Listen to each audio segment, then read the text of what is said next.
Je vais faire un petit propos introductif d'accueil avant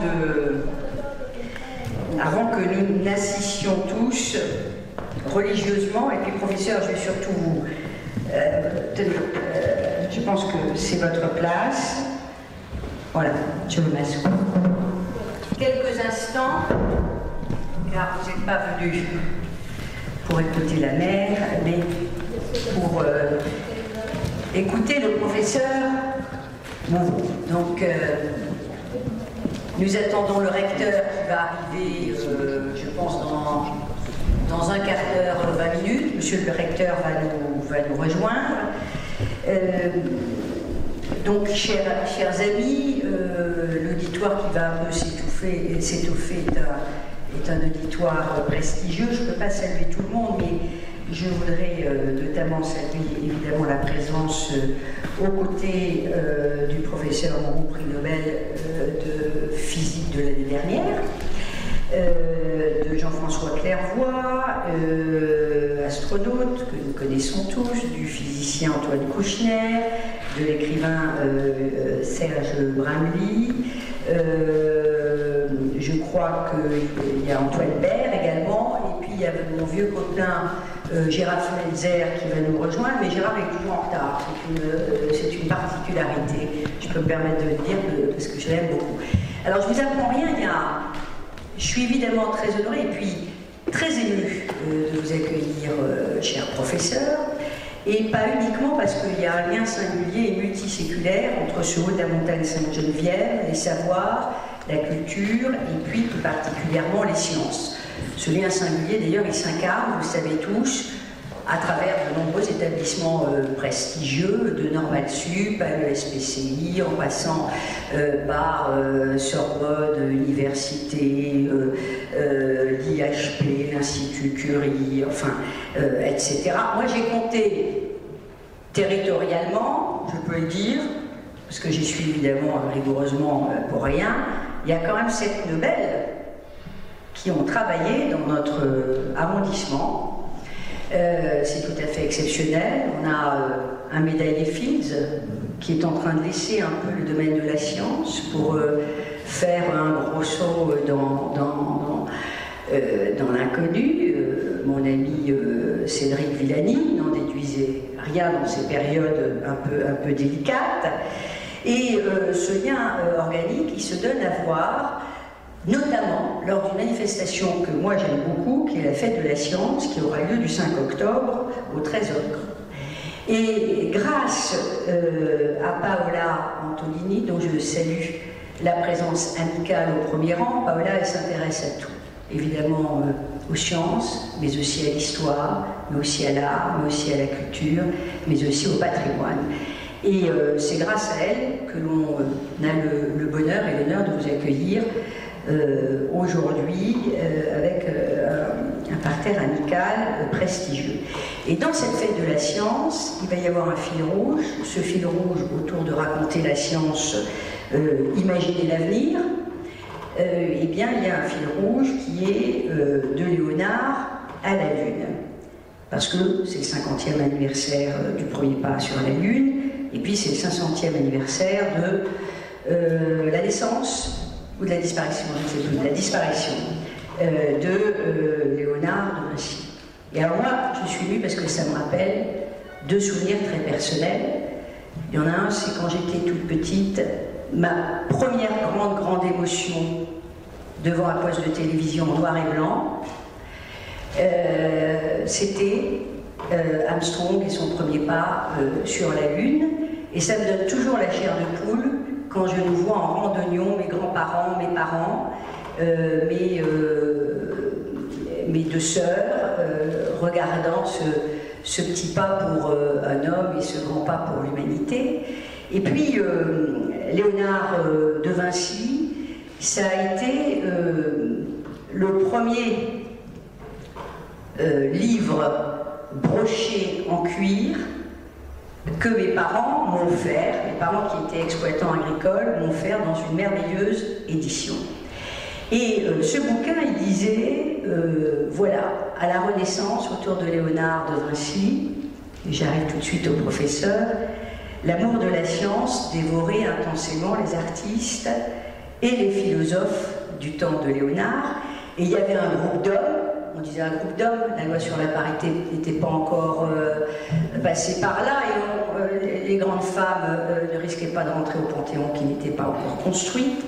Ce groupe d'hommes était nourri de culture antique, et je trouve que ça symbolise tellement notre arrondissement, pardon d'être un peu autocentré, mais animé du don de la création, ce que vous êtes, et d'une intense ardeur intellectuelle. Et on montrait les chefs-d'œuvre, évidemment, du maître, et on montrait d'étranges planches. Et ce petit bouquin, me suit partout dans ma vie. Et hier, je regardais, et je me souvenais qu'il y avait des compas paraboliques, qu'il y avait des écluses, qu'il y avait des moteurs à balancier, et il y avait, sur les planches évidemment, mais vous, j'imagine que vous connaissez tout ça par cœur, il y avait une machine pour fabriquer les miroirs télescopiques d'une longueur focale de 6 mètres.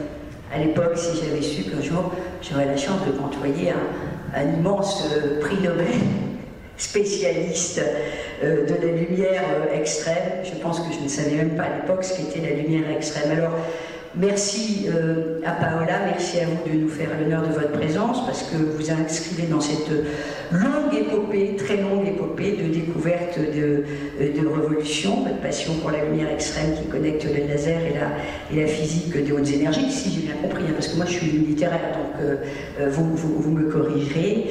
Eh bien, elle évidemment a plein d'applications, vous l'évoquiez rapidement tout à l'heure, elle a plein d'applications dans notre vie quotidienne. Je voudrais terminer juste par une petite remarque encore plus personnelle.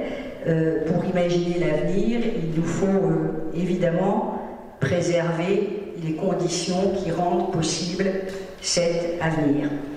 Et l'aspect environnemental, qui dépasse strictement la dimension écologique pour se situer aujourd'hui plus que jamais aussi sur la dimension ontologique, vraiment, eh bien, elle occupera, je m'en réjouis, une place très très importante dans cette fête de la science. Je sais que c'est pour vous aussi une dimension qui est importante, à un moment où les prodigieuses avancées scientifiques se doublent d'incommensurables peurs et questionnements. Il faut dire que vous êtes quand même en passe d'inverser la célèbre formule d'Einstein, E égale MC2, donc évidemment on ne sait plus trop où on habite quand on n'est pas scientifique, cher professeur. Donc merci beaucoup de votre présence et merci à Paola et à tous ceux qui vous entourent.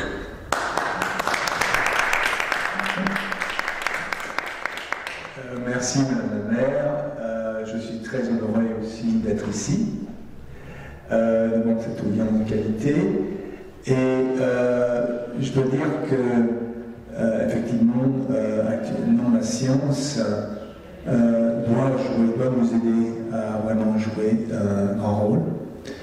Et j'évoquerai ces problèmes-là, j'évoquerai les problèmes par exemple pour l'environnement, comment solutionner ce problème. Le problème que nous avons, c'est de créer de l'énergie sans détruire la planète. Ça, c'est quelque chose qui me tient à cœur. Je proposerai à la fin de mon discours une façon de faire. Il faut dire aussi, c'est qu'avec le laser, moi je vais parler d'un laser qui est très très spécial, parce que la lumière extrême, bien sûr, j'ai donné le nom de la lumière extrême, vous verrez pourquoi elle est extrême, par sa puissance, et surtout par sa puissance, son intensité, etc. Et ça bien sûr, ça a ouvert des portes, très grandes portes, dans tous les domaines, dans le domaine médical, l'ophtalmologie. Je suis heureux maintenant de voir que ce laser qui n'a pas été construit du tout pour l'ophtalmologie,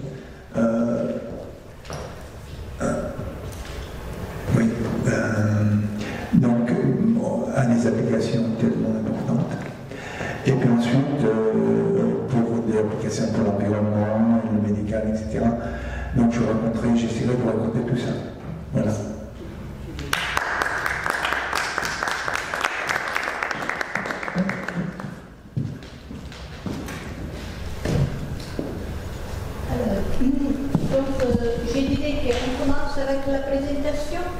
rappeler la fameuse de Lex Magistralis? Merci. Donc, je dirais, on peut commencer. Il faut que je fasse voir quelle présentation. Voilà, la présentation, et comme ça, après, il y aura les interventions libres de Jean-François Clervoix, de Serge Bracli, d'Antoine Kouchner, d'Antoine Baird. Voilà, merci à tous.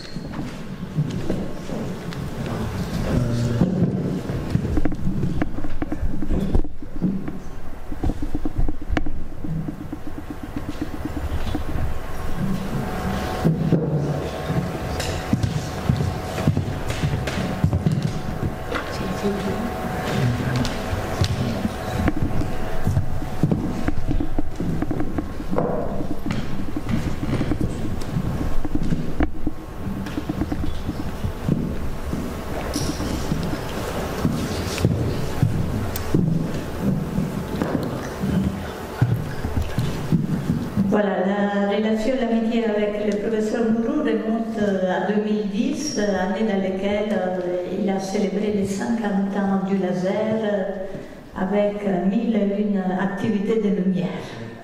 Merci Gérard pour être avec nous. Ok, peut-être ce serait bien si on pouvait vraiment atténuer la lumière, de façon qu'il y ait un peu plus de contraste. Je suis en train de regarder mon sac parce qu'il me faut un pointeur.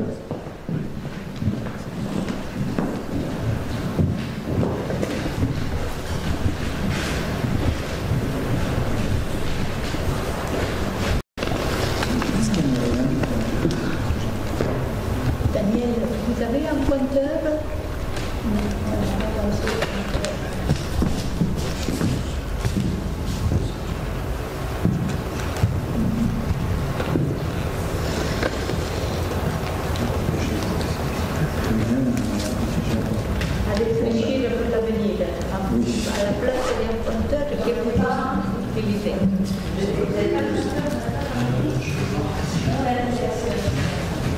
Bon, enfin, je vais essayer de me tenir près de l'écran.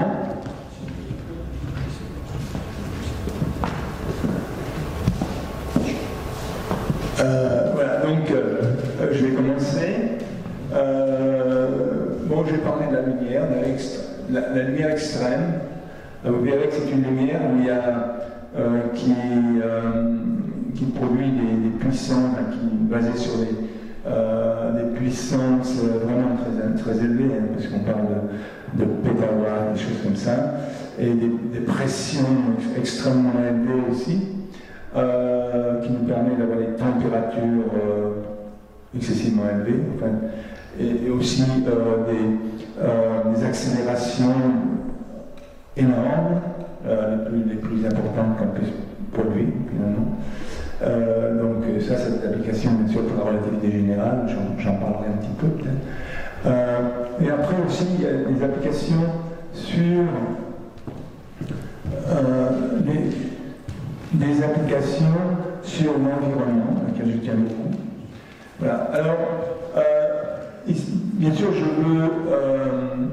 je veux déjà rendre hommage à ma co-lauréate, Donna Strickland, qui était mon étudiante lorsque nous avons fait ces travaux, et qui est, vous savez, le prix Nobel a un peu plus de 100 ans, il y a 200 prix Nobel en physique. Sur les 100 ans, il y a pas 200. Il y avait 2 en physique avant Donna. Donna est la troisième femme à avoir obtenu le prix Nobel de physique. Hein, j'entends bien. Je mentionne la physique parce que, dès qu'on met le pied à Stockholm pour recevoir le prix Nobel, on sent quand même qu'il y a une distinction. La physique est toujours en tête. Je m'excuse pour... Et Donna a été la troisième en physique. Ça, je crois que c'est très bien. C'est quand j'ai reçu ce fameux coup de téléphone le 2 octobre 2018, le chairman du enchanté. Le chairman du comité m'annonce que j'étais le prix Nobel de 2018, et merci beaucoup. Et elle me dit, mais vous allez aussi être très très content parce que vous allez partager avec votre ancienne étudiante, Damas. Et évidemment, j'étais très très content parce que, bien sûr, j'étais content de recevoir le prix Nobel, mais aussi d'avoir participé à l'éducation de la 3e femme prix Nobel. J'avoue que c'était à peu près, je ne sais pas, c'était extrêmement, bien sûr, c'était quelque chose d'extrêmement émouvant pour un professeur, pour apprendre ça. Voilà, donc maintenant on va essayer de passer là. C'est les lasers que tu peux faire avancer. Non, c'est ici. Ah, il faut que je me fasse. Ah, d'accord. Ok, bon voilà. Alors, on va parler de lumière. Alors, je vais parler de lumière d'abord.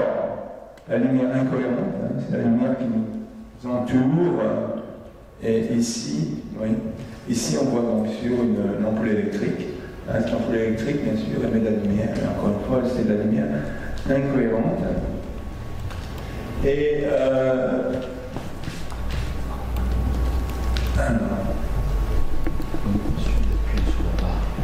alors, je vais me tenir là.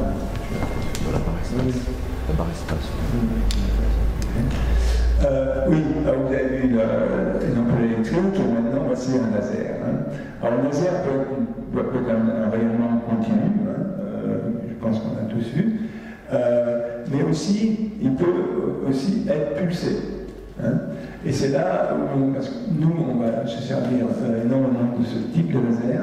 C'est des lasers qui émettent des durées qui on parlait une minute, de la dizaine de nanosecondes, 10 milliardièmes de seconde. Ça peut paraître très court, mais nous, les lasers dont je vais parler, ça sont des lasers femtosecondes, c'est-à-dire 1 milliardième de millionième de seconde. Voilà, 10-15. Et actuellement, on travaille sur des durées encore beaucoup plus les attosecondes, qui sont millionièmes de seconde. Vous allez voir la raison pourquoi on fait ça. Et pendant ces temps extrêmement brefs, la lumière ne part pas. Alors qu'il lui faut une seconde pour aller sur la Lune. Hein, et bien, pour traverser ou parcourir des distances de l'ordre de la cellule rouge, il faut une dizaine de femtosecondes. Hein.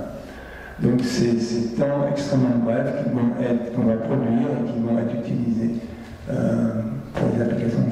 Alors maintenant, je vais parler un peu de lumière incohérente, puis je vais faire un parallèle avec la lumière cohérente. La lumière incohérente, donc qui est composée de photons, hein, mais ce sont des photons un petit peu comme une course de marathon. Tous ces photons-là ne se connaissent pas, n'ont pas d'action entre les uns et les autres. Ils sont différents, etc. Bon, ils vont quand même dans la même direction, hein, vers la ligne d'arrivée, mais à part ça, je crois qu'ils sont tous différents.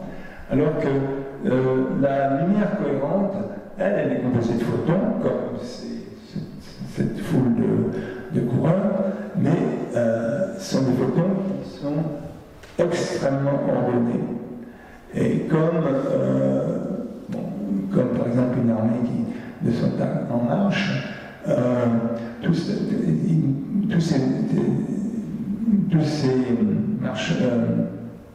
ces soldats marchent au même pas, à la même vitesse. Ils ont le même uniforme, hein, ils sont tous les mêmes. Si on connaît la position d'un seulement, on connaît la position de tous les autres, etc. Et ça, c'est la lumière cohérente. Enfin, c'est une analogie, la lumière cohérente. Voilà. Alors, bon. On arrivera ou pas?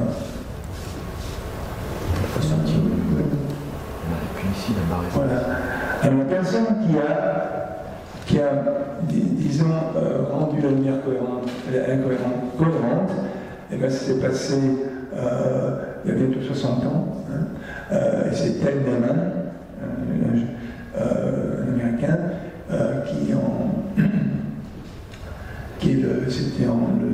16 mai 1960, pour la première fois, produisait de la lumière cohérente.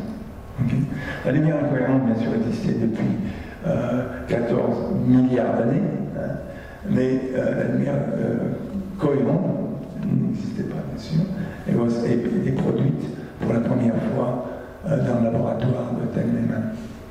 Voilà. Et bien sûr, ça a bouleversé tout ce qui peut être fait avec la lumière, comme je vais vous montrer quelques applications.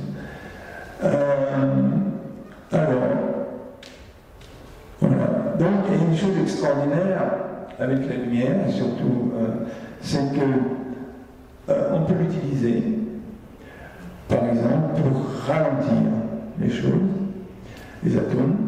Ça, c'est ce que font les gens de Cohen Kanouji, Serge Haroche, tout ça, l'ENS, très bien. Donc, ils ralentissent les atomes presque à les arrêter complètement. Ces atomes ont des énergies cinétiques de l'ordre. Oui, voilà. De l'ordre du pico-électronvolt, en température, vous voyez, c'est 10 moins 8 degrés.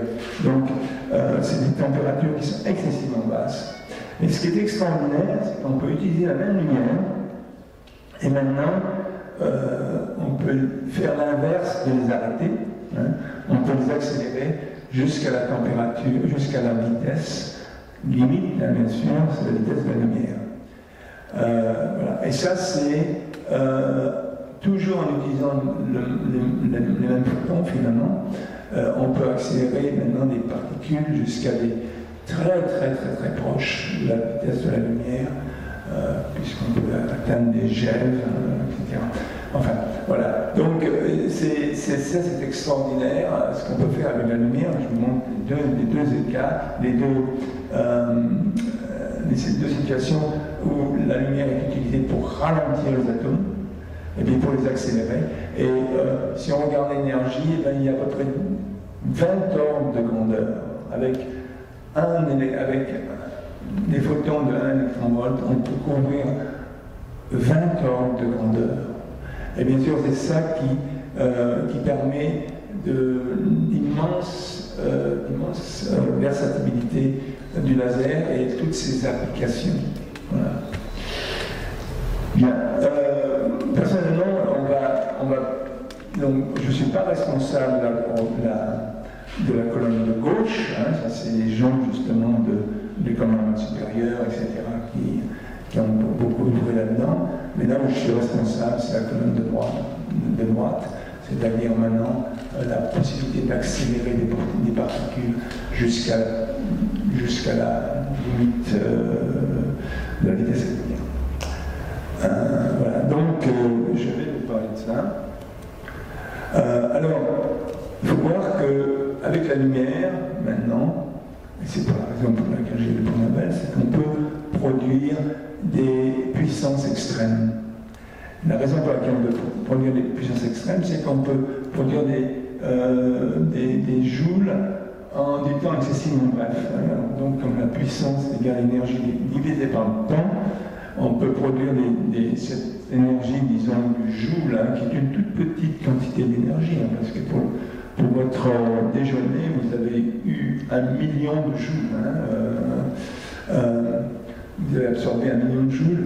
Et bien, si on en prend un, mais on le produit en femtosecondes, eh bien, on produit une puissance, c'est associé à une puissance qui est de l'ordre du pétawatt, ou à peu près 1000 fois la puissance de toutes les centrales produisant de l'électricité dans le monde.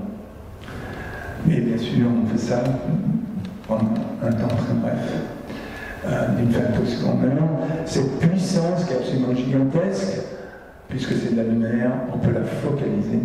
Hein. Non pas par un miroir de 6 mètres, comme vous avez mentionné, Madame la maire, mais par un objectif.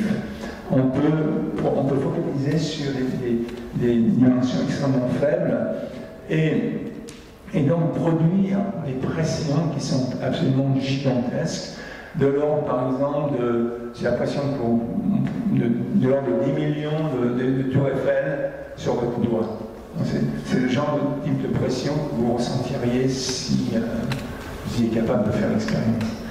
Voilà. C'est donc pour vous montrer qu'on peut vraiment créer des pressions excessivement importantes, et ces pressions extrêmement importantes, on va l'utiliser dans l'accélération de particules bientôt. Voilà. Et les lasers ne sont pas des lasers qui peuvent produire ces caractéristiques, ne sont pas énormes, ils sont tout à fait convenables en taille et puis en prix aussi. Bon, je vais pas m'attarder sur comment on produit ces impulsions ultra intenses. Chaque fois, ça c'est la question que tous les journalistes me posent, mais ils disent voilà, moi je connais rien à la physique, etc. Expliquez-moi en une phrase comment vous faites. Bon, c'est vraiment impossible. Hein.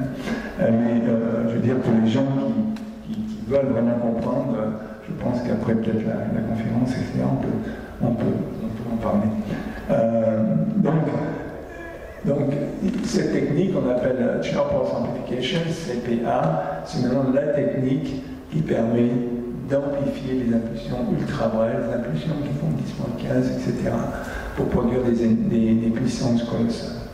Voilà, et encore une fois, je ne vais pas décrire la technique dans ces détails technologiques.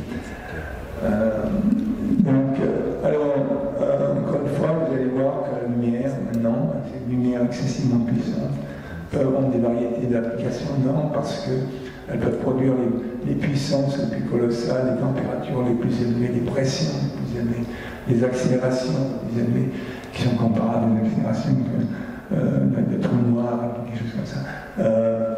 Les champs électriques les plus élevés. Ça donc, bien sûr, donne une quantité d'applications considérable. Je vais passer ça. Voilà.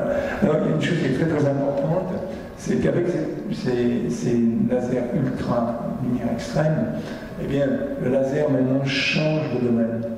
Le laser était pratiquement toujours utilisé pour faire de la physique atomique. Mais ça, c'est le genre de physique que les gens à l'ENS font, bien sûr, très bien. C'est la physique atomique, la physique de l'électron-volt, la physique de l'atome. Maintenant, avec un nouveau type de laser, donc extrêmement intense, on va pouvoir faire la physique du noyau d'atome. Voilà. Ça, c'est très très important parce que maintenant, on peut avoir les puissances qu'il nous faut pour faire ça. Et donc, on change complètement de domaine, on a ouvert un domaine considérable. Alors, voilà. Donc, rapidement, juste pour vous donner une idée de notre contribution de l'Institut du Nord. Quand le laser est né en 1960, le laser avait des intensités de l'ordre du watt par centimètre carré. Ensuite, ces intensités ont monté relativement vite pour atteindre un plateau. Et ce plateau était dû au fait que les intensités étaient tellement grandes qu'on cassait littéralement, qu'on endommageait littéralement le matériau avec le laser. Donc tout ça, bien sûr, a produit, on est obligé de s'arrêter à ces niveaux d'énergie. Et donc, on était pendant 20 ans, jusqu'au moment où justement nous sommes arrivés avec cette technique de CPA pour pouvoir produire maintenant des intensités. On pouvait, on avait trouvé une solution au problème d'endommagement du matériau. Et on pouvait maintenant aller en intensité dans des régimes beaucoup plus élevés. On a augmenté de l'ordre d'une dizaine d'ordres de grandeur les intensités. Et bien sûr, lorsqu'on change, on augmente les intensités de lumière de façon considérable, comme celle-ci. Bien sûr, on passe à travers Maintenant, on traverse des domaines qui n'étaient absolument pas accessibles avant et qui sont complètement,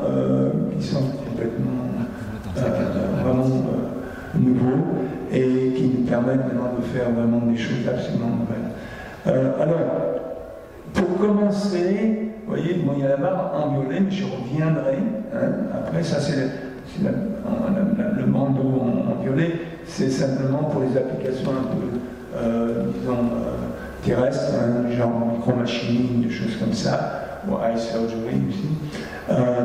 Mais je vais tout de suite passer au bandeau vert. Et le bandeau vert, il est très important parce que à ces intensités là qu'on produit dans le bandeau vert, il permet d'accélérer le champ électrique qui s'applique à cet atome. Ces atomes, les électrons sont sujets à des vitesses qui sont extrêmement élevées dans l'atome, de l'ordre des vitesses qui sont des vitesses relativistes, et donc qui changent en masse.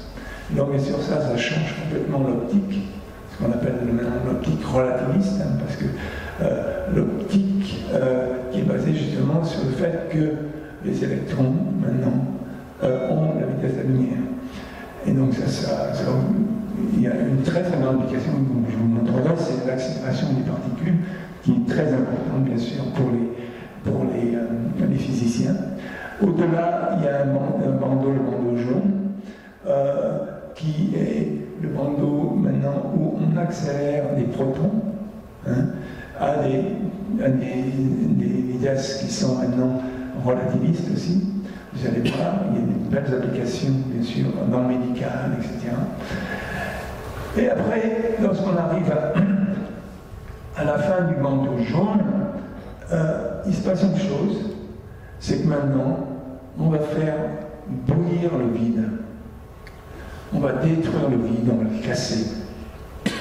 Alors on dirait, bon, mais bien sûr, c'est pas possible, parce que c'est du vide. Comment se casser le vide? Mais on pourra revenir là-dessus, mais le vide, bien sûr, est fait de particules, antiparticules, et donc on peut maintenant, disons, désassembler le vide, un petit peu comme et ça se passe à des intensités extrêmement élevées. Bien sûr, ça c'est extrêmement important pour la physique. Donc je passe. Alors, très très rapidement maintenant, je reviens au bandeau violet. Pour les applications de machining, bien sûr, c'est pas des applications de physique extraordinaires, mais sur le plan des applications industrielles, c'est très très important. On peut faire maintenant, avec le laser femtoseconde, on peut faire maintenant des découpes, mais qui sont excessivement précises. Des découpes qui sont excessivement précises parce qu'on dépose l'énergie dans le matériau qu'on veut usiner extrêmement rapidement, et on crée une ablation très très vite parce qu'en femtoseconde, tout se passe en domaine de femtoseconde, rien ne se passe pratiquement, il n'y a qu'un truc qui se passe, c'est qu'on crée un endommagement qui est absolument parfait. Et là aussi, je n'ai pas le temps de m'étendre, mais cet endommagement parfait, on le voit là, par exemple sur du métal, et donc on peut créer des saignées qui ont des dimensions qui sont sous le micron, facilement, etc. Alors il y a une application qui est extrêmement importante. On est tombé là-dessus par hasard, c'est par accident, c'était vraiment un accident. C'était avec un étudiant, un de mes étudiants qui travaillait avec ce laser qui était complètement nouveau, et il a reçu un coup de laser dans l'œil. il ne portait pas ses lunettes, comme il devait le faire, mais il faut lui pardonner parce que souvent les lunettes empêchent de voir le laser. Donc il est venu à mon bureau un vendredi soir et m'a dit voilà, j'ai reçu un coup de laser dans l'œil. Et c'est un étudiant asiatique et qui était désolé de faire ça, mais j'ai dit écoute, bon, ça c'est une fois. Il était désolé parce qu'il savait qu'aux États-Unis, si c'était à l'université de Michigan que j'ai eu ce qui s'est passé, alors je savais que le laboratoire allait certainement fermer. Mais j'ai dit écoute, t'occupe pas de ça, on va d'abord à l'hôpital et puis on va voir ce que tu as ton œil, faire examiner ton œil. On est arrivé à l'hôpital et puis l'interne qui regarde l'œil de mon patient, de mon étudiant, il dit waouh, c'est extraordinaire. Waouh, pourquoi c'est extraordinaire? Il dit parce que le dommage est parfait. C'était parfait. Et c'était pas comme. Le laser est très utilisé en ophtalmologie, mais ça crée des cratères, des choses comme ça. Parce que là, c'est parfait. Donc tout de suite, on a vu. En fait, je pensais qu'on allait fermer le laboratoire, mais le président, je ne rentre pas dans les détails, est arrivé et puis il dit écoutez, on ne va pas fermer le laboratoire, mais on va vous donner 500 000 €, 500 000 $ pour continuer à développer ces applications. Parce qu'on bien sûr on s'est rendu compte qu'il y avait des applications ophtalmologiques très très importantes. Et maintenant il y a des millions, de personnes par an qui utilisent on utilise le laser pour travailler sur beaucoup d'applications parce que c'est vraiment le bistouri absolument idéal. Et on voit par exemple, là je montre le faisceau qui est laser qui est focalisé dans la cornée et on voit qu'on peut vraiment faire des coupes à l'intérieur de la cornée. Et il y a des coupes qui sont excessivement précises. Donc maintenant c'est la grande application des lasers, hein, c'est l'ophtalmologie. On n'a plus besoin de couper de séparer partiellement la cornée quand même. Si, on va le faire. Là, je vous montre là. Ah, ouais. On peut faire ça aussi. Justement, dans ça, je montre deux photos. Il y en a une à droite, où si on va faire la découpe avec un laser qui fait 50 picosecondes. Picosecondes, c'est 10-12 secondes. C'est quand même rapide. Mais c'est pas assez rapide pour faire ça. Il faut des lasers faire 2 secondes, comme on le voit sur la gauche. Et là, justement, c'est précisément ce que vous voulez me dire. On peut faire des découpes, justement faire des clapets, faire des flaps. Il y a énormément d'applications. Mais c'est cette façon maintenant de faire des découpes excessivement précises pour la greffe de la cornée, pour beaucoup de choses. Bon, maintenant je pense à une autre application, alors celle-ci est vraiment physique, c'est l'accélération de particules.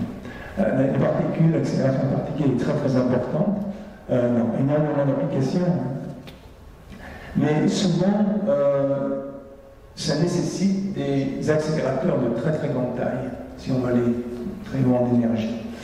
Par exemple, on connaît bien le CERN, par exemple, c'est 27 km de dimension. En utilisant le laser, on peut faire des choses, on peut faire l'accélération de particules de façon beaucoup plus compacte, 1000 ou 10 000 fois plus compacte. Et là, on va utiliser un phénomène qui a été développé par mon ami Toshi Tajima dans l'année 1979. C'est lui qui a proposé ce concept et on a dû attendre les lasers CTA pour le faire. C'est pratiquement, on crée une onde, ici ce sera une onde plasma, et puis cette onde plasma va entraîner, comme ce surfeur est entraîné par la vague, va entraîner des particules. On va faire cet analogue là, et on va voir que c'est excessivement efficace. Et alors, bon, avec le laser, ce que l'on fait, c'est qu'on prend le laser focalisé, c'est très simple, intense, va faire donc ces ondes de plasma.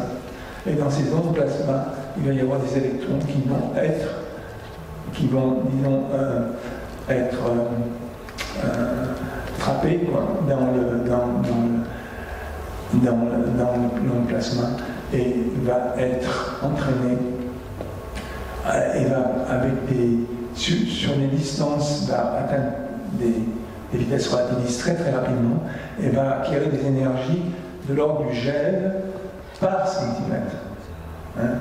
Et ça, c'est très important. Alors, peut-être le gel, ça ne vous dit pas grand-chose, hein, mais si vous allez sur le plateau de Saclay, vous avez un 50 ans de soleil, c'est 3 gels.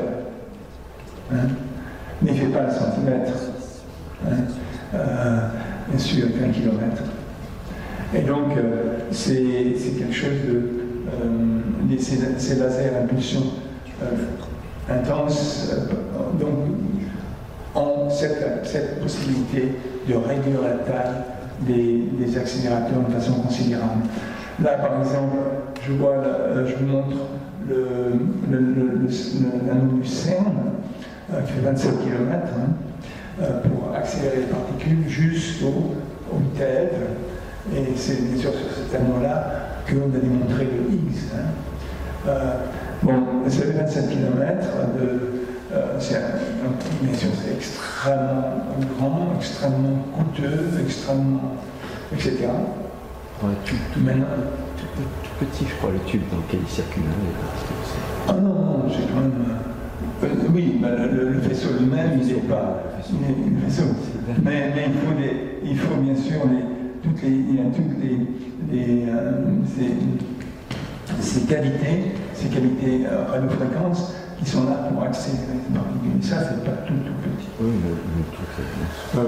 Non, c'est très très grand. Alors à ce moment-là, on travaille. Donc ça fait 27 km, et parce que ça on utilise des cavités micro-ondes, c'est la technologie traditionnelle ici. Mais si on utilise maintenant le laser 20 secondes, eh bien, on arrive à ces dimensions-là. Ça n'a pas été encore réalisé, mais on a démontré déjà dans le laboratoire, on arriverait à des dimensions de l'ordre d'une centaine de mètres. Maintenant, on peut encore aller beaucoup plus loin. C'est ça qui est fascinant. C'est que, vous avez vu, on focalise le vaisseau dans un gaz. Un gaz, ça a une densité qui est très faible, d'électrons qui est assez très faible. Donc, si on fait ça dans les solides, eh bien, on peut augmenter les gradients d'accélération d'un facteur aussi considérable de l'ordre de 1000. Et ça, c'est ce que on aimerait faire. Donc, là, je vous montre les 3 cas. Hein. Je vous montre le cas où l'accélérateur est composé d'éléments micro-ondes pour accélérer les particules, 27 km. Après, le cas où on utilise le laser dans les gaz, et à ce moment-là, on a le laser, on aurait des systèmes de l'ordre d'une centaine de mètres, et maintenant, si on utilise un nouveau type de laser, mais toujours le même principe, les Arc-Field, je ne vais pas rentrer dans les détails, eh bien, on pourrait mettre le CERN sur le doigt de la main. Alors, si on fait le TeV, donc on devrait arriver au TeV par centimètre. Ce qui est bien sûr absolument prodigieux. Si on arrive à faire ça, ce qui est prodigieux, c'est que maintenant, si on fait le TeV sur 1 centimètre, on peut faire le PeV, c'est-à-dire 10 puissance 15 électrons sur une dizaine de mètres. Et donc arriver dans le régime, commencer où on peut s'intéresser au cosmos, on peut maintenant faire ce qui se passe dans le cosmos. Les particules sont accélérées, ont des énergies qui sont absolument énormes. Et on pourrait faire l'analogue, mais dans le laboratoire, de ce qui se passe dans le cosmos. Donc ça, c'est absolument, bien sûr, c'est absolument colossal comme application. Alors maintenant, je vais aussi parler de choses qui sont beaucoup plus prosaïques, des applications médicales et d'environnement. Là, on a beaucoup parlé d'électrons, pour l'instant, maintenant, on peut aussi accélérer les protons. Et ouais. J'espère bien que l'enregistrement sera rapidement disponible. Merci, c'est fascinant, j'adore. On reste en contact. Oui, on profite de ces petites parenthèses voilà, pour dire au revoir à Jean-François Clervoix, qui est l'astronaute du CNES, de l'ESA et de la NASA, qui a aussi sa société Novospace, qui nous permet de voyager en microgravité. Et aussi dire bonjour au recteur Gilles Pécou, chancelier des académies des universités de Paris et de France, qui nous a rejoint. Oui, dans les prochains jours, tout est filmé, donc on sera online pour annoncer aussi le forum, grand forum au grand amphithéâtre de la Sorbonne le 8 octobre. Ce sera un sujet de coopération internationale plutôt de compétition, hein, parce que c'est... Ça, oui, mais il faut qu'on se voie, parce qu'après, il y a toute la partie spatiale. J'imagine que chaque grande puissance va vouloir faire le sien, quoi. Oui, parce que ça c'est... bien sûr, c'est comme ça que la science existe et avance. En tout cas, bravo. Merci. Bon, donc là maintenant je pars avec les protons. Alors les protons, bien sûr, c'est... vous savez que bon, si vous avez un atome, vous avez deux types de charges, les électrons et les protons, et puis après il y a une troisième charge, mais qui n'est pas chargée, c'est une autre. Bon, et là aussi, on peut utiliser le laser ultra intense, donc qui est capable d'avoir des poussées absolument phénoménales pour accélérer les protons. Alors pourquoi les protons sont intéressants? Alors actuellement, si on veut accélérer les protons, dans le régime où ils sont intéressants, ils doivent être plus ou moins relativistes, et il nous faut des systèmes comme ça. Ça fait 1 km de long, et c'est composé bien sûr de cellules accélératrices tout du long. Donc ça c'est pour les mirins. Donc ça vous fournit des protons au long du gel, ils deviennent relativistes. Et alors qu'on peut faire la même chose avec un laser sur des dimensions qui sont infiniment plus petites. Okay. Alors bien sûr, on imagine le coût d'une installation comme ça, et on pourrait maintenant accélérer les protons dans le domaine relativiste d'une façon beaucoup moins chère. Alors pourquoi on devrait faire ça? Bien sûr, parce que les protons sont extrêmement importants en médecine. D'abord, il y a la protonthérapie. Alors, quelque chose d'absolument fabuleux. Au lieu d'utiliser, si vous avez un patient qui a une tumeur, quelque part, ici dans le cerveau, eh bien, normalement, on fait de la thérapie, la thérapie consiste à focaliser donc soit des rayons X, soit des électrons, pour vraiment tuer la tumeur. Et le problème, c'est qu'on fait ça avec les électrons et les rayons X, eh bien, on endommage les tissus qui sont avant la tumeur. Et bien sûr, ça, c'est pas quelque chose de... c'est pas quelque chose de vraiment extraordinaire. Donc, c'est là, ça, si on fait ça avec des rayons X et des électrons, maintenant, si on fait ça avec les protons, et bien à ce moment-là, on peut régler la distance où le proton va déposer son énergie. Et il n'aura pas affecté les tissus qui sont avant la tumeur. Ça, c'est bien sûr, c'est extrêmement important. Après, il y a bien sûr des applications en nucléaire thérapie, où on utilise des radionucléaires dans les implants, etc., pour traiter les tumeurs.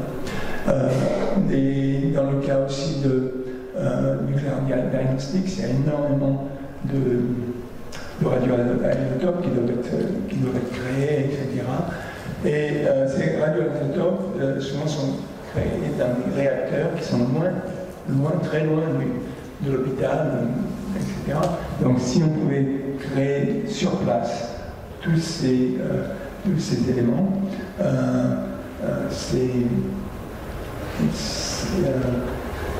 radionucléaires, les radioisotopes, etc., même près du lit du patient, ça serait bien sûr un avantage considérable. Donc maintenant je vais parler aussi d'une application extrêmement importante. Je vais parler d'environnement, l'application de ces lasers ultra intenses pour le traitement des déchets. Traitement des déchets.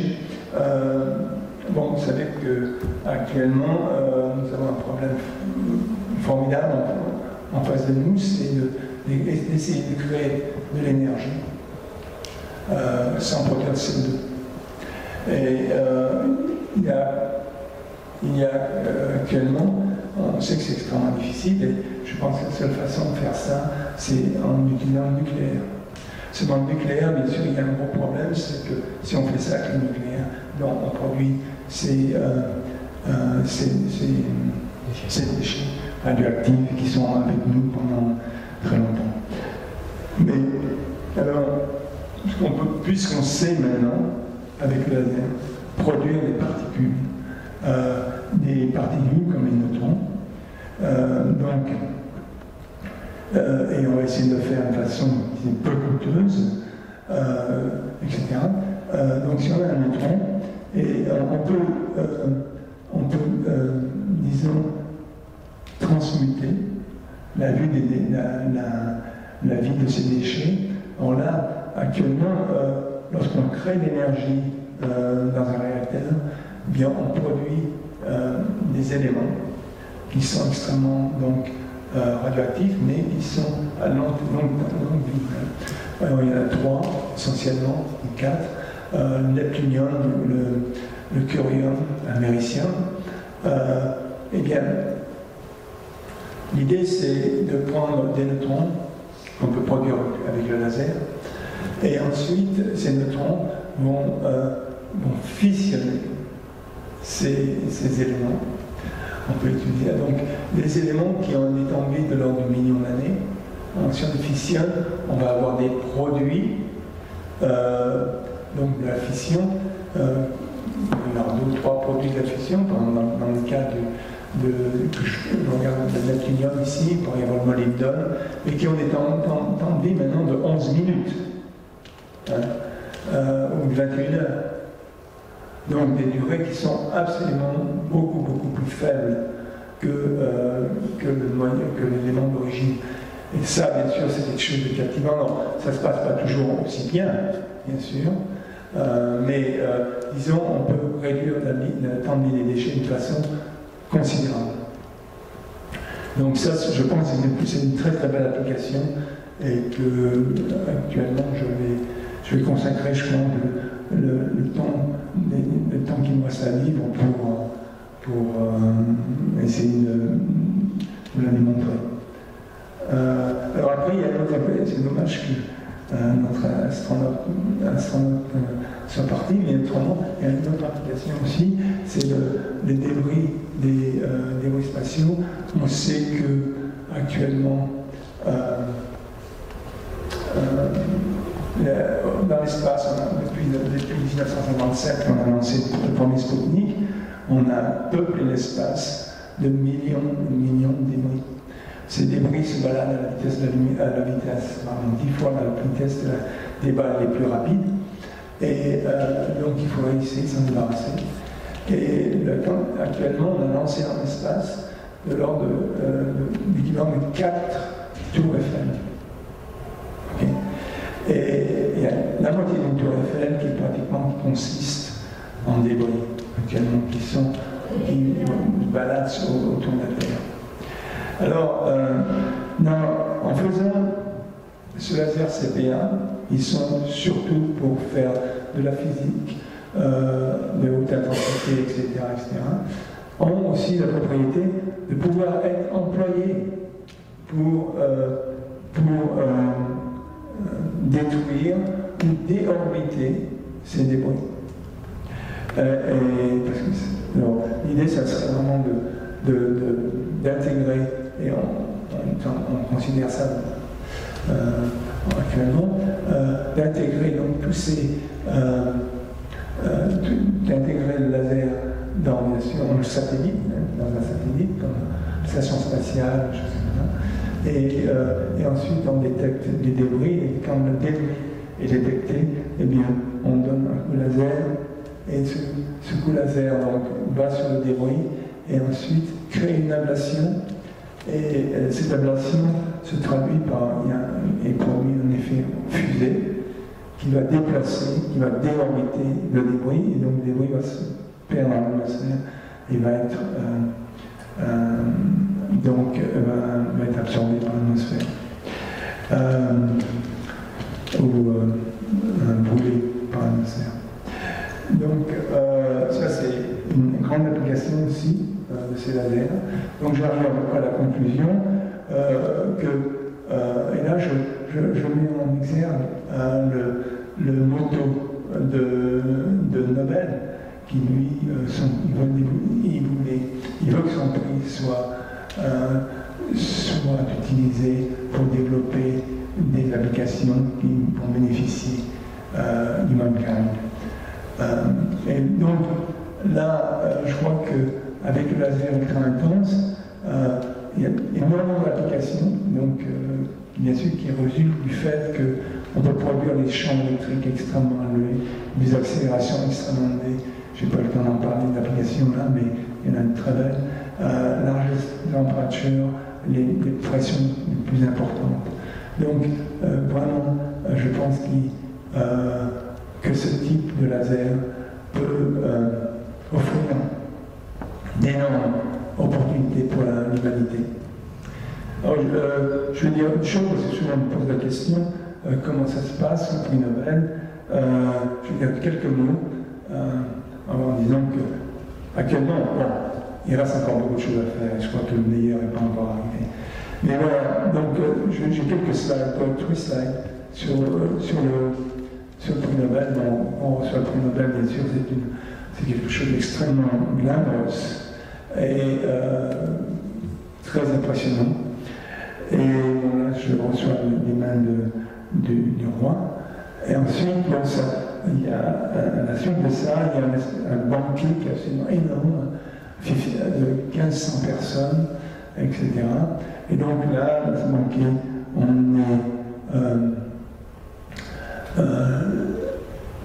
il y a 1500 personnes, il y a la table, il y a sur la table des notables, là, au centre.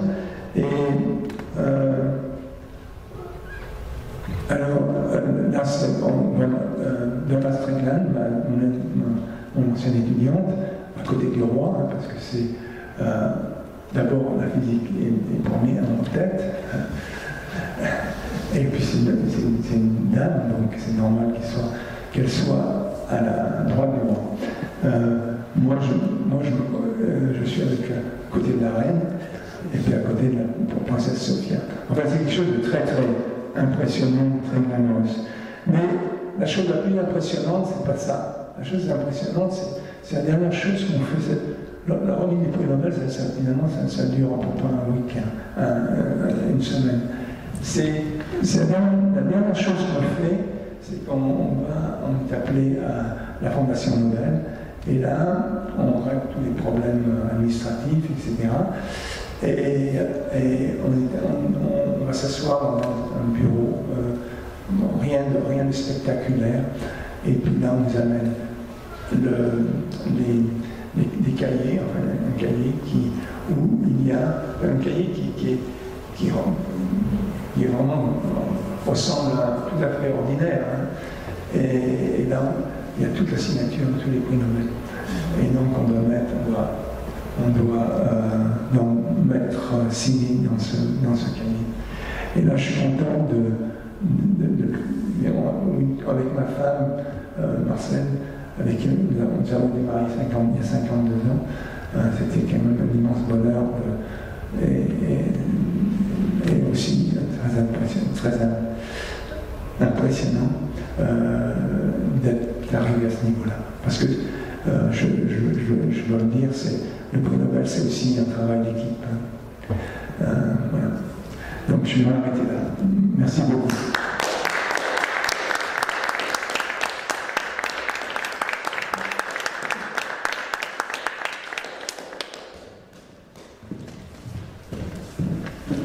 Merci beaucoup Gérard, c'est une lecture magistrale magnifique. Alors là, on a salué l'arrivée de monsieur le recteur Gilles Pecou, qui est aussi professeur et historien. Il y a aussi Gérard Felser, qui était dans la sélection des astronautes, qui est pilote de l'Académie de l'Air, président d'Aviation sans frontières et chroniqueur à France Info des 12 émissions dont elle va vous dédier, je pense, un spécial, comme elle a fait Sciences Éveillées, sur l'émission Environnement. C'est magnifique que vous pouvez réduire la vie des déchets nucléaires de 1 million d'années. On n'a pas démontré. Voilà, mais c'est déjà une très belle perspective. Là, c'est une belle piste. Oui, à 30 minutes. Mais comment un enfant des montagnes a eu l'aspiration l'orchesquier et est arrivé là. C'est pour cela que vous êtes léonardien et on est, grâce à vous, en avant-première sur le grand forum qui s'éteindra au Grand Amphi de la Sorbonne le 8 octobre 2019 pour inaugurer la fête de la science. D'accord? Merci. Oui, alors là, je veux justement, parce que évidemment, le traitement des déchets avec ces lasers, évidemment, offre des possibilités absolument considérables. Mais je ne veux pas donner de faux espoirs à la société. Hein. Mais vraiment, il y a une piste sérieuse actuellement à poursuivre avec le laser pour le traitement des déchets. Mais on n'en est qu'au début. Voilà, donc je veux préciser ça parce que ce n'est pas encore démontré. Alors maintenant, nous avons ici certains des intervenants aussi du forum de la Sorbonne, le professeur Serge Bramly, qui est auteur du best-seller Léonard de Vinci, car la lumière est aussi l'élément physique à les sciences, le professeur Antoine Kouchner, qui dirige le laboratoire d'astroparticules et cosmologie et probablement partenaire sur les projets pour l'élimination des débris spatiaux, que c'est aussi une chose extraordinaire. Les créateurs industriels Antoine Baird, qui représente la communauté des makers, donc les petits-enfants de Léonard et l'École nationale de création industrielle. Gérard Felser, comme je disais, qu'il doit partir bientôt, et la coordinatrice du forum, donc une physicienne remarquable, Francine Sigouret, car elle travaille avec les élèves, et un metteur en scène aussi, car l'amphithéâtre, Didier, l'amphithéâtre de la Sorbonne est un théâtre magnifique. Donc nous, grâce à vous, on réunit les forces et on se prépare.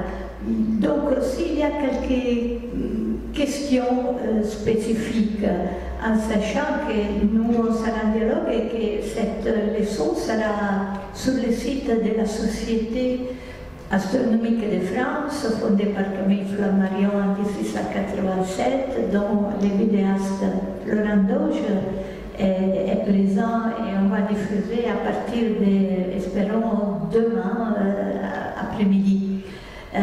Donc, il y a des questions? Merci. Donc, je donne d'abord le microphone à Gérard. Oui. Non, non, il reste enregistré. Ça, c'est mieux. Merci. On a vu les bienfaits supposés pour l'humanité, mais en même temps, il y a les militaires qui préparent des canons à laser pour détruire les satellites, ce qui produit encore plus de débris. Oui, alors là, je suis content que vous posiez la question. Je suis très content que vous posiez cette question, parce que le laser a bien sûr une puissance considérable, mais vous comprendrez, parce que vous êtes physicien, mais c'est toujours avec très très peu d'énergie. Donc, on parle de joules, des choses tout à fait. Les militaires, en général, c'est toujours des applications où il faut détruire. Il faut beaucoup d'énergie. Pas des joules, mais des mégajoules. Hein. Et donc, l'application militaire, je ne pense pas qu'elle soit là encore. Et maintenant, ça ne veut pas dire qu'il n'y en aura pas, hein, mais je ne la vois pas. Parce que justement, on a c'est pour ça que j'aime beaucoup ce type de... Enfin, ce que je fais, évidemment. Parce que peut-être si je faisais du militaire, ça, je n'aime pas forcément ce que je fais. Mais là, j'aime beaucoup ça, parce que c'est vraiment, on peut dire, un laser quasi inoffensif. Parce que l'énergie est extrêmement faible. Et c'est une énergie qui nous détruit en général pour les applications militaires. Mais bien sûr, cette énergie est déposée dans le temps extrêmement rapide. Alors donc on peut l'utiliser pour les applications pacifiques, comme je vous le montrais pour l'œil, par exemple, où là aussi on développe tout type d'énergie, mais bien sûr on est posé faire. Est-ce que ça va? Oui, merci. Vous avez dit on va faire bouillir le vide, on va casser le vide, on va désassembler le vide. Oui. Est-ce que vous pouvez nous en dire davantage? Oui, parce que le vide n'est pas vide. Hein, le vide, il est composé. Je sais bien que ça, il y avait un aspect un peu provocateur quand j'ai parlé de ça.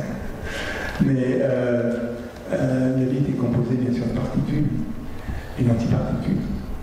Et pour les dissocier, il faut vraiment des champs qui sont, qu'on appelle le champ critique, qui sont très très élevés. C'est dans la 10 puissance 18 par vol par centimètre, c'est ça. Et ça si on veut fournir ces champs avec le laser, parce que le laser est une onde électromagnétique, il faut des intensités qui sont des 10 puissance 29 vols par centimètre carré, c'est ce que je mentionne. Voilà. Enfin, là, je pense que c'est vraiment une application très, très, très intéressante parce que vraiment là, le laser rejoint la physique des particules. Plus elle l'a déjà rejoint avec l'accélération des particules avec le laser. Merci beaucoup. C'est pour cela que nous, on avait pensé avec l'éditeur d'abord faire les journées du patrimoine, car avec vous, Gérard, c'est la science patrimoine de l'humanité. Hein, c'est ça, c'est un engagement pour la société civile qui donne les frissons, c'est magnifique. Et je donne la parole au professeur Antoine Kouchner, car il souhaite peut-être vous poser une question. Après, vous nous raconterez comme un enfant de montagne d'Albertville a eu la passion pour la lumière, car nous sommes tous des enfants de lumière, issus de la matière minoritaire de l'univers. Trois personnes. Tout le monde aime le ski. Hein. Je crois que beaucoup de gens aiment le ski. Ok. Oui, j'ai une petite question. Merci beaucoup pour la possibilité de poser des questions. J'ai une petite question, je ne sais pas quel élément de réponse vous pouvez fournir. Vous avez abordé le problème de l'accélération des particules.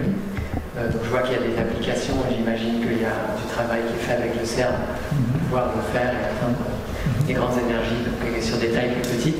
Dans le domaine du cosmos, vous avez évoqué le travail avec votre collègue, Tajima. Est-ce qu'il y a des modèles qui pourraient expliquer l'accélération des particules cosmiques? Vous savez que la Terre est bombardée par des particules. Là, justement, Toshi Tajima, récemment, il y a un papier qu'il a publié, justement sur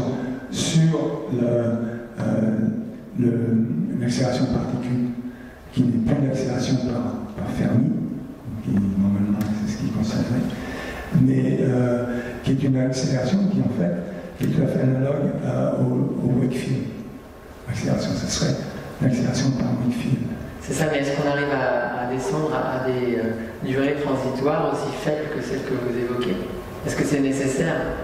Parce qu'il faut qu'on arrive à des très courtes durées. C'est vrai que les phénomènes transitoires qu'on observe aujourd'hui sont plutôt de l'ordre de la seconde. Oui, bien sûr, bien sûr.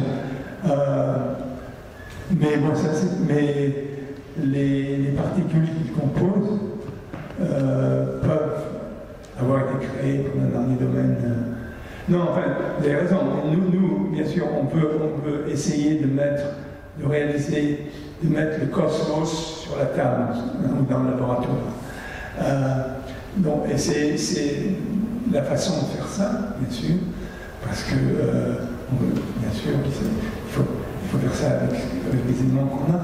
Et on peut s'approcher tout à fait des valeurs qui sont nécessaires pour ce qui est considérable, je trouve. Il y a aussi l'accélération des particules aussi qui est tellement énorme que on peut créer l'équivalent de trous noirs parce que les accélérations sont de l'ordre quand vous accélérez une particule avec des gamma facteurs de 1000 en une femtoseconde, ça, bien sûr, ça crée il faut des accélérations qui sont prodigieuses. Non, je serais ravi de travailler avec vous. D'ailleurs, je travaille avec les gens de... oui, sur le domaine des débris. Bah justement, d'ailleurs, il y a... sur le domaine des débris, mais aussi sur l'astrophysique, avec Étienne Parizeau et tout ça. Ils ont mis une petite caméra il y a quelques jours sur l'ISS, la Station internationale, qui s'appelle Mini-ESO, et qui va détecter les ultraviolets et donc repérer éventuellement des particules cosmiques, mais peut-être avec des applications de celles que vous avez. D'ailleurs, avec le Mini-ESO, on va l'utiliser justement pour... comme où on va mettre un laser pour essayer de démontrer ce qu'on veut. Oui. Professeur Mourou, vous avez toutes les qualités. Vous êtes donc engagé pour la société civile. Je ne voudrais pas que ma femme entende ça. Non, d'accord, mais je disais pour les sciences comme Léonard. Pour les sciences comme Léonard, donc déjà en 2015, pour l'année mondiale de la lumière, vous étiez président d'une très belle rencontre au Louvre. Et vous êtes sur une plateforme de 100 milliards d'euros pour que les lasers soient appliqués dans les mondes. Combien d'élèves vous avez aujourd'hui? Car l'idée du grand forum au grand amphithéâtre de la Sorbonne, c'est pour proposer une éducation de qualité, pour encourager les nouvelles générations à étudier les sciences et l'art, pour être léonardien. Si après Serge Bramley veut nous dire quelque chose de la belle histoire, pour vous, la lumière est aussi l'élément physique entre les sciences. Oui, bien sûr, la lumière, c'est... D'ailleurs, je me suis toujours intéressé à la lumière. L'impressionnisme et puis la lumière, l'impressionnisme, le fait que la lumière soit... et l'impressionnisme pratiquement sont arrivés en même temps, dès que Fresnel a démontré ces équations, montrer la nature ondulatoire de la lumière, etc. Ça a eu des conséquences sur la peinture énormes. Mais bon, c'est un grand sujet. Hein. C'est un grand sujet. C'est un sujet typiquement occidental. Léonard est le produit d'une sorte d'aberration propre à l'Occident, c'est-à-dire qu'on a, depuis le 5e siècle avant Jésus-Christ, le siècle de Périclès, et avec la petite interruption du Moyen-Âge, lié la science et l'art. Mais on est les seuls à avoir fait ça. Dans aucune autre civilisation, la science n'a de rapport avec l'art. En Chine, ça a rapport avec la poésie ou avec la calligraphie, l'art. En Inde, ça a rapport avec la danse. Chaque culture a toujours séparé, d'une certaine façon, les sciences et les techniques de l'art, qui n'ont pas de grand rapport entre au départ. Lorsque les premiers missionnaires jésuites sont arrivés en Chine et qu'ils ont montré des tableaux européens avec la perspective et toutes sortes de choses comme ça aux Chinois, aux lettrés et aux artistes chinois, les Chinois ont dit c'est formidable, toutes les mesures sont exactes. Mais ils ont ajouté, celui qui prend les mesures, c'est le tailleur, c'est pas l'artiste. Ça n'avait strictement aucun rapport pour eux avec l'art, et ils ont dit, ce n'est pas de l'art. Léonard, qui a grandi, peut-être le symbole même de la culture occidentale, qui a grandi dans cette, encore une fois, réunion un peu bizarre de l'art et de la science, pensait qu'au contraire, la représentation ne pouvait se faire que sur des bases scientifiques. C'est l'idée qui a prédominé.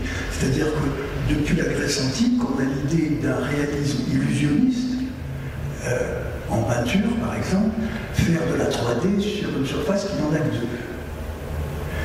Le problème de Léonard, c'est que ces trois dimensions ne lui suffisaient pas.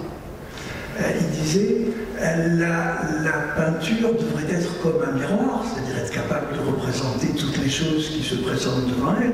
C'est une vieille idée platonicienne. Mais il ajoutait, sauf qu'un miroir c'est bête. Il voulait un miroir intelligent. Et c'est quand il parle lui-même de devenir à la ressemblance du miroir, il ajoute toujours, oui, mais d'un miroir intelligent. Parce que au 3D, il rajoutait une quatrième dimension, qu'on pourrait appeler celle de la poésie, celle du cœur, celle de tous les termes conviendraient, mais qui consistait à donner à la forme objective des choses une philosophie.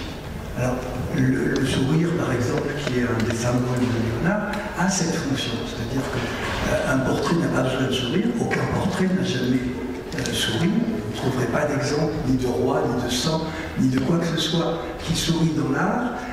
En rajoutant le sourire, Léonard rajoute cette quatrième dimension qui est celle de la profondeur du cœur. Je ne sais pas, alors, pour envoyer tous les mots, les superlatifs que l'on veut pour désigner cette chose qu'il rajoute.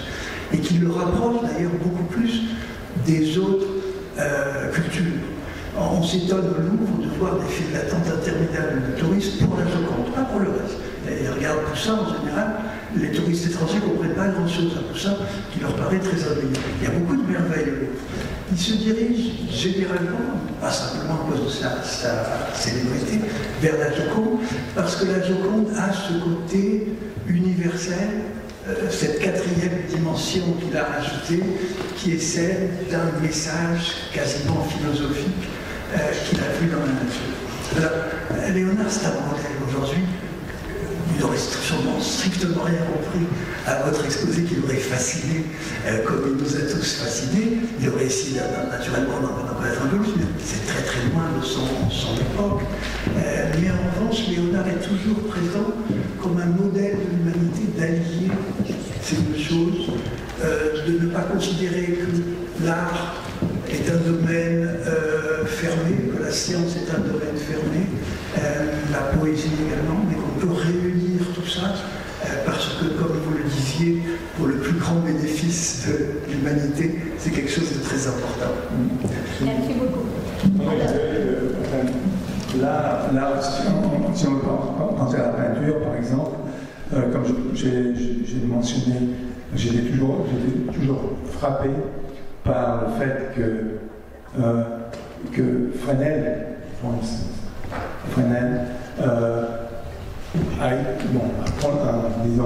a défendu sa thèse sur la nature ambulatoire de la lumière en 15. Hein. Et l'impressionniste est arrivé après. Et comme Fresnel est politicien, moi, en 2015, pour l'année mondiale de la lumière, voilà, j'ai gardé ici le film. on a été au Louvre, justement. Il y avait une conférence sur le fait que, entre physique et art, mais qui avait cet aspect, est-ce qu'il y a vraiment un lien entre l'impressionnisme et puis les travaux de Fresnel? Alors, le directeur de l'école polytechnique a une classe chez un bio, quand je lui ai proposé une étude complètement fou, parce qu'il y a 70 ans entre Fresnel et puis Monet. Sauf qu'il avait oublié une chose, qu'il y avait Turner. Et Turner, c'était un scientifique, c'est quelqu'un qui aimait beaucoup parler aux scientifiques, notamment Husserl, etc. Et qui a tout de suite, donc c'était frappant, hein, si vous regardez la nature, les travaux de Fresnel en 1815-1819, il a reçu le Grand Prix de l'Académie des sciences en 1919, et les travaux de Turner, il y a un changement absolument énorme, parce que Turner a appris que la nature maintenant était vraiment ambulatoire. Avant, c'était une des possibilités. Il y avait deux possibilités, que ce soit des particules, que ce soit des photons. Et là, vraiment, il fallait des gens comme Turner, qui était peut-être une personne du genre comme Leonardo Turner, parce qu'il s'intéressait vraiment à la science, avec des amis vraiment scientifiques, etc. Et bien sûr, c'était un extraordinaire. Et après, bien sûr, comme Mollet est allé à Londres, parce qu'il ne voulait pas faire la guerre de 1870, et puis c'est à ce moment-là qu'il a vu les travaux de Turner. Il est rentré en France, et puis il a commencé à faire des choses comme ça. Donc, il y a entre la peinture et l'art, c'est évident, et la science, c'est évident, c'est la lumière surtout. Et Gérard Bru, lui au Louvre comme Léonard, il faut dire ça. On vous propose, comme à la belle de retour, et tout le monde est un peu sur le pied de départ, de faire une photo à côté de votre passion pour Extreme Light, tous ensemble, comme souvenir. Voilà, Madame la mère veut dire quelque chose, et après, ensemble pour la photo. Oui, Charles, je suis revenue. Mais on peut vous écouter fort heureusement. Hier, j'ai beaucoup skypé parce que vous avez fait beaucoup de conférences qu'on peut regarder. Et je voulais dire qu'avec votre autorisation, on envisage de le mettre sur le site de la mairie. Donc on vous enverrait ça, vous direz. Ce que vous avez dit sur l'art, je n'ai pas fait allusion dans mon propos liminaire tout à l'heure. Moi, ça me passionne. Je préside le Fonds régional d'art contemporain. On a de plus en plus d'artistes qui travaillent autour de cette dimension-là et qui sont des passionnés de science. Et on voit de plus en plus les passerelles, c'est-à-dire l'un qui alimente d'autres, des géographes aussi, qui deviennent des artistes et qui font des trucs absolument incroyables. Donc ça, c'est une autre dimension, mais alors c'est une dimension qu'on est en train d'explorer, qui est vraiment à explorer, au sens littéral d'ailleurs. Je suis absolument asbodie. Mille fois, merci. Et si on avait eu plus de temps, je pense qu'on pouvait faire venir un monde à la salle des fêtes des Plaines. Donc, le prochain rendez-vous, c'est le 8 octobre au Grand Amphi de la Sorbonne pour la fête de la science. Raconter la science, imaginer l'avenir. Avec Gérard, c'est les deux. Donc là, c'est comme l'apéritif de la grande séance marathon qui après nous attend. Merci beaucoup encore une fois, Gérard.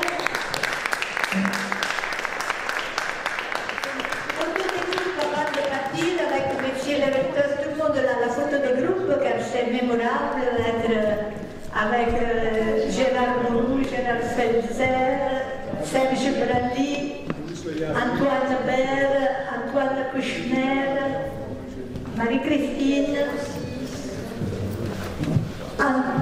Baptiste Léon, Francine Sigouret, Didier Bizet. Donc, on fait une partie de cette photo qui représente toute l'équipe qui travaille pour les forums de Léonard Arabine.